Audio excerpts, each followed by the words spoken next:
लीलामयविग्रहाय हेमाभदिव्यछविसुन्दराय तस्मै महाप्रेमरसोप्रदाय चैतन्यचन्द्राय नमो नमस्ते।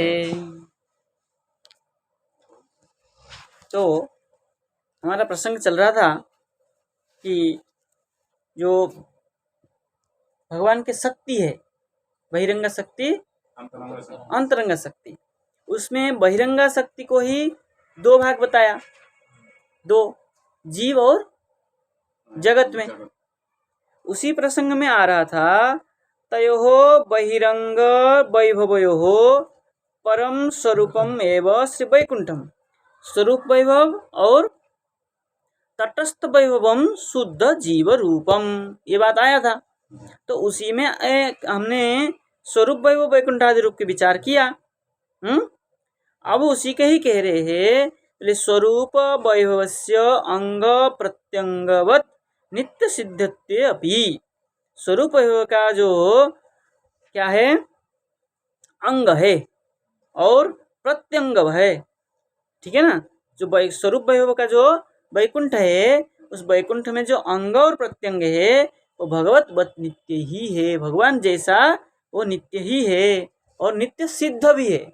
नित्य तो है ही है और सिद्ध भी है। सिद्ध कहने की तात्पर्य, नित्य सिद्ध कहने की तात्पर्य, जैसे भगवान प्रत्येक अंग में प्रत्येक कार्य कर सकते हैं, है ना। हम हाथ से केवल कार्य कर सकते, हाथ से देख नहीं सकते। हाथ यूं करके इसके अंदर क्या है इन देख नहीं सकते, भगवान देख सकते। और भगवान यूं हाथ करेंगे तो उसके अंदर सब देख लेंगे, और उसमें कुछ बोल रहा है तो सुन भी लेंगे, क्योंकि वो प्रत्येक अंग क्या है, दिव्य है। ऐसे ही वैकुंठ का भी प्रत्येक अंग दिव्य है, सिद्ध है। का वैकुंठ का, वैकुंठ में जो रहते हैं, वैकुंठ का, जीव नहीं कह रहे, वैकुंठ का प्रत्येक अंग दिव्य है। अब चाहे जीव हो चाहे वहां पर कोई जड़ वस्तु हो, सब दिव्य बन जाता, वहां सब दिव्यता ही है।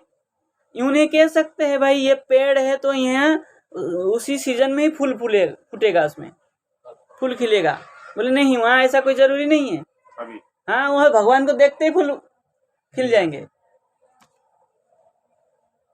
वहाँ प्रत्येक समय बसंत ही बना रहता है। कैसे बनेगा भाई, नित्य बसंत है, क्योंकि इसलिए वो सिद्ध है। इसलिए वहां पर अंग प्रत्यंग, अंग हो गया आपके जो सखी आदि सब, और प्रत्यंग हो गया जो जड़ वस्तु है। भगवान वहां बैठने जाएंगे तो मिट्टी से अपने आप सिंहासन बन जाएगा वहां, हाँ, दिव्य बन जाएगा वहां, क्योंकि वहां सब सिद्ध है। वहां जड़ वस्तु भी वहां पर सिद्ध होने से वो प्रत्येक स्वतः ही वहां कार्य हो जाता है। इसलिए सिद्ध शब्द जुड़ा है। बोले सूर्य सत्तया तद रश्मि परमाणु वृंदस्य एव। बोले सूर्य का सत्ता है, तो सूर्य की सत्ता होने से तद रश्मि परमाणु वृंदस्य एव, सूर्य की सत्ता होने से तो उसका जो रश्मि है उसमें भी तेज है ना। तो जैसे सूर्य में तेज है वैसे उसमें उसकी रश्मियों भी तेज है, ठीक है नहीं। तभी तो हमें यहाँ गर्मी लगती है। सूर्य तो यहाँ आते नहीं है, उनकी रश्मि आती है, किरणें ही आती है। तो सूर्य जैसे गर्मी है यहाँ किरण में भी गर्मी हो जाती है। बोले तत्सत्तया, तत्सत्तया ईश्वर सत्तया लब्ध सत्ताकत्वात् तद उपादानकत्वं तत् आदिकत्वं च स्यात्। तत्सत्तया उनकी सत्ता से, लब्ध सत्ता जो प्राप्त सत्ता, ईश्वर की सत्ता के जो प्राप्त सत्ता है। अभी जो हमारे यहाँ सूर्य चंद्र जो कुछ कर रहे हैं वो ईश्वर की सत्ता से है। ईश्वर सत्ता नहीं हो तो हमारे यहाँ कोई कार्य नहीं हो सकता, ठीक है नहीं। तो लब्ध सत्ता यहाँ क्या है, प्राप्त सत्ता है, ईश्वर के प्राप्त सत्ता है। सत्ताकत्वात् तद उपादानकत्वम, लब्ध सत्ता होने से वो क्या है, वो उपादान सत्ता है। आप पूछेंगे ना कि भाई आप कह रहे हैं जगत के प्रति ईश्वर अभिन्न निमित्त उपादान कारण है। निमित्त तो है, ईश्वर ने बनाया है, उपादान कारण कैसे कह रहे, है ना? प्रश्न उठेगा। बोले इसलिए उपादान कारण है कि उसकी सत्ता से इसकी सत्ता है, ईश्वर है इसलिए जगत है, तभी जगत के सारे कार्य चल रहा है। तो लब्ध सत्ता है, सत्ता ईश्वर की सत्ता प्राप्त है, तो इसलिए ये भी ईश्वर ही जगत का उपादान कारण है। जगत का उपादान कारण ईश्वर है, तो वैकुंठ का उपादान कारण भी ईश्वर ही है। इसलिए जैसे ईश्वर में नित्य सिद्धत्व प्राप्त है, ऐसे वैकुंठ में भी नित्य सिद्धत्व प्राप्त है। तो वैकुंठ में जैसे नित्य सिद्धत्व प्राप्त है, ऐसे यहाँ जगत में भी नित्य सिद्धत्व प्राप्त है। जगत नित्य तो हमारे यहाँ कहा ही गया है, लेकिन सिद्धत्व भी है। क्या किसी वृक्ष में पुष्प उगाने की सामर्थ्य किसमें है? अगर ईश्वर नहीं चाहे तो किसी वृक्ष में किसी में सामर्थ्य है पुष्प उगा दे? इंजेक्शन दे, आप कहेंगे कि आजकल केमिकल दे के इंजेक्शन दे देते हैं, बोले तब भी नहीं होता है, मर जाता है पेड़। होता है तब तो ये पुष्प आदि की बात कर रहे हैं। घास का तिनका वो भगवान की इच्छा से भी नहीं। हाँ, तो यदि ईश्वर की इच्छा न हो इस वृक्ष में पुष्प आवे, तो आजकल जो इंजेक्शन दे देते हैं भाई, दवाई केमिकल दवाई डाल देते हैं, वो पेड़ मर जाता है, वो पेड़ मर जाता है, लेकिन पुष्प खिलता नहीं है उसमें। तो शरीर को मरना है तो इंजेक्शन कितना भी दो वो तो मरना ही।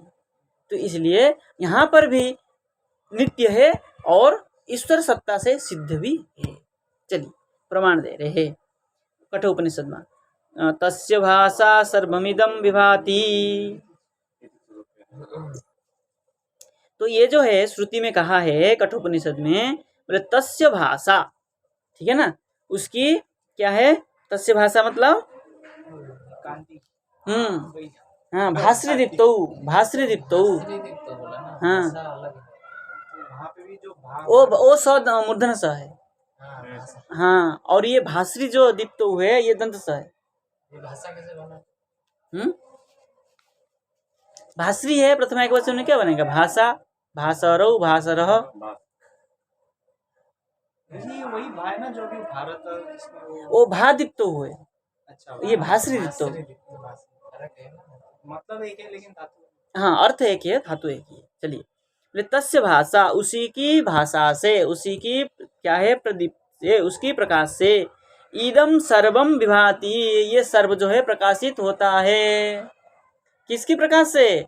तस्य करके ईश्वरस्य, ईश्वर का, भगवतः, ईश्वर की क्या है? प्रकाश से ही सर्व इदम सर्वम इदम जगतम, जगत, हाँ, जगतम इदम जगतम सर्वम विभाति, सकल जगत क्या है? प्रकाशित होता है। और प्रमाण दे रहे विष्णु पुराण में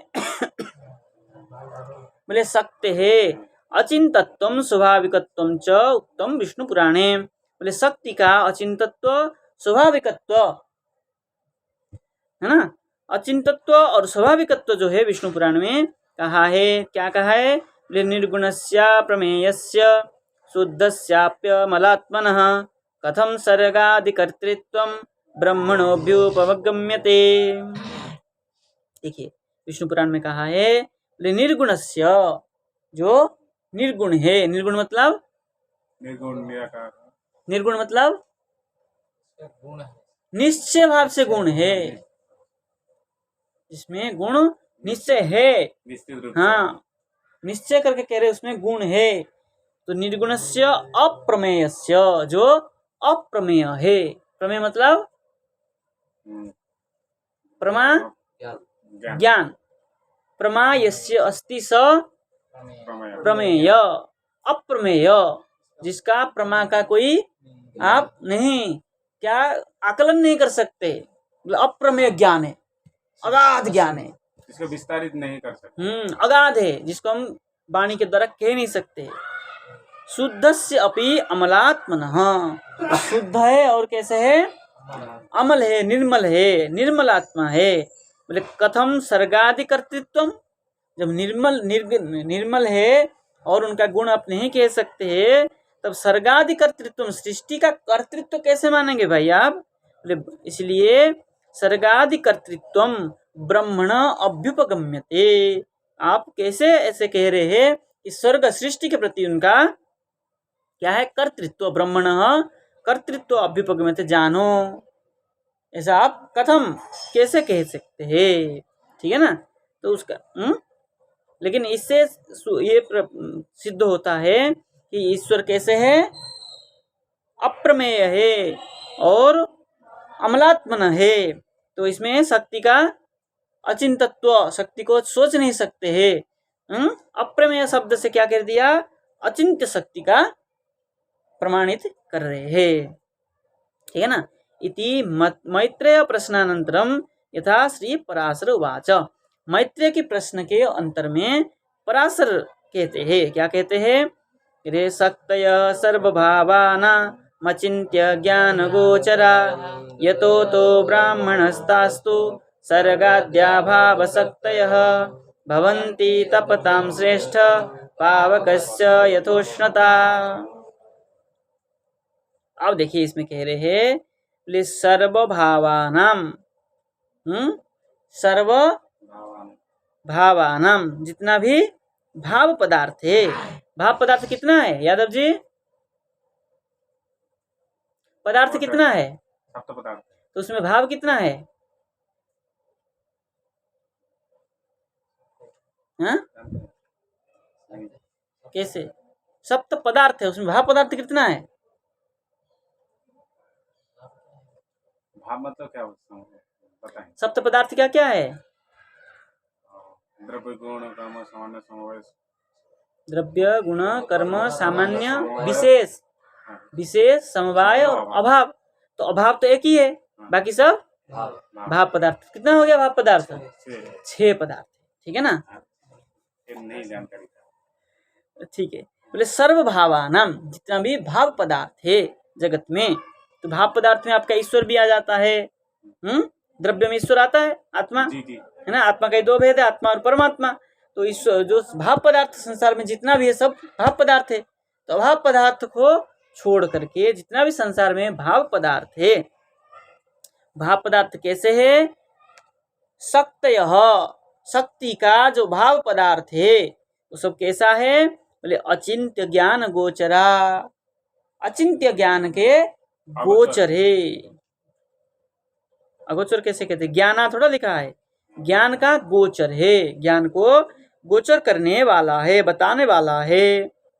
और यतः अतः अतः ब्रह्मणः तास्तु सर्गाद्या भाव शक्तयः। बोले सृष्टि आदि का क्या है वो? ब्रह्मण।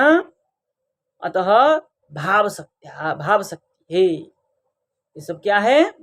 भाव शक्ति। सृष्टि जो शक्ति है भगवान का, कैसा शक्ति है? भाव शक्ति है। भाव शक्ति कहने का तात्पर्य ये है जितना भी संसार में सृष्टि है वो सब ईश्वर के ही शक्ति, माया शक्ति के द्वारा ही सृष्टि हुआ है। तो ये क्या है सब? बोले भाव शक्ति से ही उत्पन्न होने से ईश्वर ही इसके प्रति सब उपादान, निमित्त उपादान कारण है। बोले तपताम श्रेष्ठ पावकस्य, तपताम नहीं, पावकस्य यथा पावकस्य उष्णता तपताम श्रेष्ठ भवन्ति। जैसे यथा पावकस्य उष्णता, पावक मतलब अग्नि, अग्नि में जो उष्णता है वो किसका है?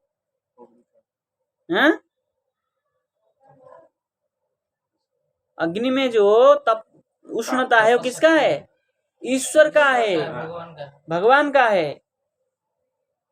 इसलिए कह रहे हैं हाँ तपताम श्रेष्ठ भवन्ति। जो तपत है कौन है? ईश्वर है। उसी में जो श्रेष्ठ है वो पावक का अग्नि है, वो अग्नि भी ईश्वर का ही है। ठीक है ना? इसलिए वो क्या है? भाव शक्ति है। देखिए सिद्ध स्वामी कह रहे हैं, अपनी टीका में स्पष्ट कर रहे हैं। बोले अत्र सिद्ध स्वामी टीका च तदेवं ब्रह्मणः सृष्टि कर्तृत्वम उक्तम। इसलिए ब्रह्म को क्या कहते हैं? सृष्टि आदि के कर्तृत्व, कर्ता ऐसा कहा है। बोले तत्र संकेत, कथम करके कहा? बोले तत्र संकेत, तो वहां शंका कर रहा है। बोले निर्गुणस्येति, बोले सत्वादि गुण रहितस्य, निर्गुण मतलब निर्गत गुण, सत्वादि सत्व रजतम गुण से वो रहित है। तो कौन सा गुण है उसमें? हैं? विशुद्ध गुण। विशुद्ध सत्व, प्राकृत सत्व रजतम गुण से जो परे है वो क्या है? विशुद्ध सत्व गुण वाले है, इसलिए उनको निर्गुण कहा गया है। मतलब इस गुण से भिन्न है, दोनों अर्थ कर रहे हैं, ठीक है ना। अब हमने मूल में निश्चित गुण करके कहा और टीकाकार कह रहे हैं गुण तो है, लेकिन गुण कौन सा गुण से रहित है? बोले निर्गुण करके क्या है? निर्गत गुण कर रहे हैं। बोले निर्गत गुण अर्थ करेंगे तो कौन सा गुण को निर्गत कर दिया? बोले प्राकृत सत्वादि गुण से जो निर्गत है, और सत्वाद क्या है? विशुद्ध सत्वादि गुण से जो युक्त है। और अप्रमेयस्य, बोले अप्रमेय क्यों कहा? बोले देश कालादि अपरिछिन्नस्य, बोले देश कालादि से वो परिचिन्न मतलब युक्त नहीं है। बोले शुद्धस्य अदेहस्य, बोले कैसे? उनका कोई प्राकृत शरीर वाला नहीं है, अदेहस्य देह वाला नहीं है। बोले क्यों? बोले सहकारी शून्यस्य इति, बोले सहकारी उनके साथ कोई रहता हो ऐसा नहीं है, ठीक है ना। तो इन सब की वजह से प्रश्न उठता है कि कर्तृत्व नहीं, आप ये जो प्रश्न उठाया, बोले कथम सर्गादि कर्तृत्वम, इन सब जब वो कैसा है? बोले निर्गुण है, अप्रमेय है, अशुद्ध होने पर भी अमलात्मा है, फिर आप कैसे कह रहे? तब उसका उत्तर दे रहे हैं शंका का। बोले निर्गुण करने के आप क्या अर्थ ले रहे? क्या निर्गत गुण यस्य स, बोले जिसका गुण रहित है। बोले हाँ, लेकिन वो सत्वादि गुण से रहित है, लेकिन विशुद्ध सत्व से गुण से युक्त है। बोले अप्रमेय करके कहा, वो उसका प्रमा ज्ञान से क्या है? रहित करके कहा। बोले नहीं, ऐसा नहीं है। बोले देश काल अपरिछिन्नस्य, बोले देश काल से परिचिन्न नहीं है, अपरिछिन्न है, देश काल से युक्त नहीं है। बोले शुद्धस्य, बोले शुद्ध कहा आपने? बोले अदेहस्य, बोले शुद्ध कहने का तात्पर्य शरीर वाले नहीं है, तो क्या है? वो दिव्य है। बोले क्यों ऐसा कहा? बोले सहकारी शून्यस्य इति बा, बोले सहकारी शून्य होने से हम लोग कैसे है? सब सहकारी है। किसके साथ रह रहे? देह के साथ रह रहे भाई। सहकारी, अच्छा हाँ, जैसे वो अदेह है ना, हाँ। वो शरीर के साथ नहीं रहते, उनका प्रत्येक अंग हाँ चिदानंद है। चिदानंद मतलब क्या?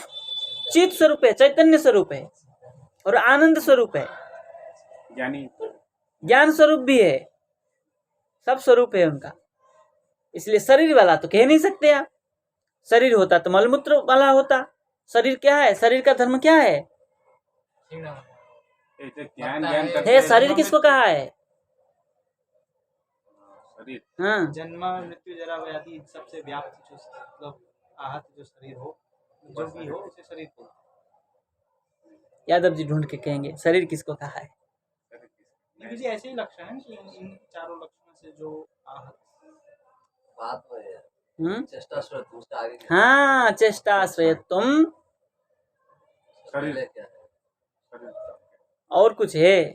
चेष्टाश्रयम बा करके कहा है। और कुछ होगा। हाँ, देख लीजिएगा, चलिए ढूंढिएगा। होगा है तो हाँ, भोगायतनत्वम चेष्टाश्रयम बा शरीरस्य लक्षणम। तो भोग का क्या है? ये आश्रय है। तो हमें किसी के साथ रह रहे तभी तो आश्रित है। और ईश्वर क्या है? भोगायतन। ईश्वर का शरीर जो है भोगायतन नहीं है। चेष्टाश्रय तो है लेकिन भोगायतन नहीं है। ईश्वर का शरीर भोग के आश्रय के लिए नहीं है, समझे? चलिए बोले अमलात्मन, आपने कहा निर्मल आत्मा है। बोले पुण्य पाप संस्कार शून्य है, इसलिए अमल है कि वहाँ पुण्य पाप से कोई संस्कृत नहीं है, मतलब जुड़ा हुआ नहीं है। बोले रागादि शून्य से वा इति, शरीर के प्रति उनका कोई आसक्ति भी नहीं है। लगा तो शरीर छोड़ के चल दिया, लगा तो शरीर लेके आ गया रामकृष्ण बन के। तो कहाँ से? कहाँ से शरीर लाया पूछेंगे। इनका प्रश्न यही था, शरीर लाया कहाँ से? जब इतना बड़ा संसार सृष्टि करके रख दिया, अब शरीर कहाँ से लाया?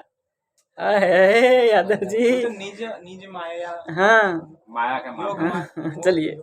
कह रहे एवं भूतस्य ब्रह्मणः कथां सर्गादि कर्तृत्वम् इष्यते एतद् विलक्षणस्यैव लोके घटादिषु कर्तृत्वादि दर्शनात् इत्यर्थ। ठीक है ना।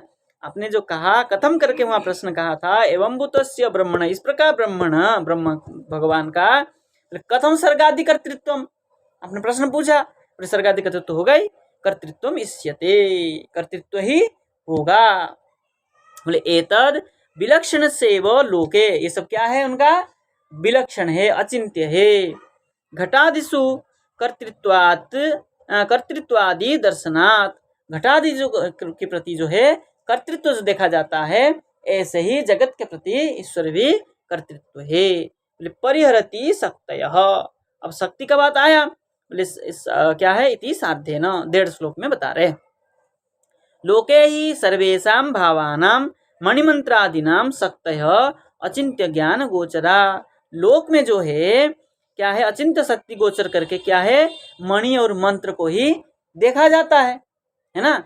मणि और मंत्र में ही अचिंत्य शक्ति का लोक में देखा जाता है। किंतु अचिंत्य तर्कासहम यत ज्ञानम, अति अचिंत्य तर्क के जो क्या है, सह असह, तर्कासह है ना, तर्क के जो तर्क से जो भिन्न है, असह मतलब भिन्न है, यत ज्ञानम जो ज्ञान है, लौकिक अचिंत्य तर्क से जो भिन्न ज्ञान है वो क्या है, बोले कार्यान्यथानुपपत्ति प्रमाणकम, वो क्या कैसा है, लोक में जो तर्क से भिन्न ज्ञान है, बोले कार्य अन्यथा, कार्य से जो भिन्न है, अनुपपत्ति प्रमाणकम, अनुपपत्ति जो स्थिति जो प्रमाण है वही लोक में प्रसिद्ध है। तस्य गोचरा संति, उसका गोचर तो होता है। किंतु यद्वा अचिंत्या, जो अचिंत्य है वो क्या है, बोले भिन्न भिन्नत्वादि वैकल्प, भिन्न और अभिन्न, ईश्वर से भिन्न भी है और अभिन्न भी है, वो क्या है, बोले वैकल्प, वैकल्प चित्तयितुम, क्या है, चिंतयितुम होगा, नौ लिख लीजिए, चिंत, नौ में तो में एक नौ, चिंत, वैकल्प चिंतयितुम अशक्या, जो विकल्प से आप चिंतन नहीं कर सकते हैं, कैसा भिन्न है और कैसा अभिन्न है, अशक्य है, उसके प्रति आप चिंता नहीं कर सकते हैं। केवलम अर्थापत्ति ज्ञान गोचरा संति, केवल अर्थापत्ति ज्ञान से ही उसका गोचर होता है। अर्थापत्ति मतलब अर्थात आपत्ति कह रहा है, अर्थापत्ति का कर रहे, अर्थात आपत्ति, अर्थापत्ति, अर्थापत्ति प्रमा जो है कैसा है, उदाहरण क्या दिया जाता है वहां पर, दीवान भुंगते देवदत्त पीनः, दिन में नहीं खाता है फिर भी देवदत्त मोटा है, अर्थात रात में खाते हैं, रात्रि में चक्क खा लेता है ना, रात्रि में इतना खा लेता है कि और दिन में खाने की आवश्यकता ही नहीं रहता है, हजम ही नहीं कर पाता है। ठीक है ना, तो अर्थात आपत्ति है, दिन में नहीं खाता है अर्थात रात्रि को भोजन करता है। ऐसे ही आप कह रहे हैं आप चिंतन नहीं कर सकते, अर्थात अचिंत्य है, विलक्षण है। ठीक है ना, इसलिए अर्थापत्ति गोचर है, अर्थापत्ति ज्ञान से इसका गोचर हो सकता है। यतः एवं अतः ब्रह्मणोपि ताहा तथा विधा शक्तयः, ऐसे ही ब्रह्मण भगवान का भी यथा विधि शक्ति, जो विधि शक्ति है क्या है, सर्गादि हेतुभूता भाव शक्तयः, यथा विधि शक्ति क्या है, वो भाव शक्ति है। वो क्या है भाव शक्ति, बोले स्वभाव सिद्धा शक्तयः सन्ति एव, कैसा है वो, बोले पावकस्य दाहकत्वादि शक्तिवत, जैसे पावक में क्या, अग्नि में क्या है, दाहकत्व शक्ति, उष्णत्व शक्ति है, दाहकत्व शक्ति अग्नि में, ऐसे ही वो दिखता है क्या, नहीं, अग्नि में जो शक्ति है दाहकत्व शक्ति है वो दिखता है क्या, नहीं दिखता है। ऐसे ही ईश्वर में ये जो सृष्टि आदि शक्ति है दिखता नहीं है, लेकिन उसमें विद्यमानता है। उसमें घुस के देखिए तो दिखेगा। जैसे अग्नि में हाथ जला के देखिए जलता है कि नहीं जलता है, पता चलता है ना। ऐसे ही ईश्वर के घुस के देखिए, मतलब ईश्वर को सोच के देखिए, विचार करके देखिए, उसमें ये शक्ति सब है। वो शक्ति कैसा है बोले अचिंत्य है, उसका कोई सोच के नहीं बता सकता है। अतः गुणादि हीनस्य अपि, गुणादि रहित होने पर भी, निर्गुण होने पर भी, क्या है सत्वादि गुण से रहित होने पर भी, अचिंत्य शक्तिमत्वात् ब्रह्मणः सर्गादि कर्तृत्वम घटत, ब्रह्मण में ईश्वर में सर्गादि सृष्टि आदि शक्ति घटतः विद्यमान रहता है। श्रुतिश्च, श्रुति कह रहा है। इस श्रुति की बात कल विचार करेंगे, आज इतना रहने देते हैं। ठीक है। जय जय श्री राधे श्याम।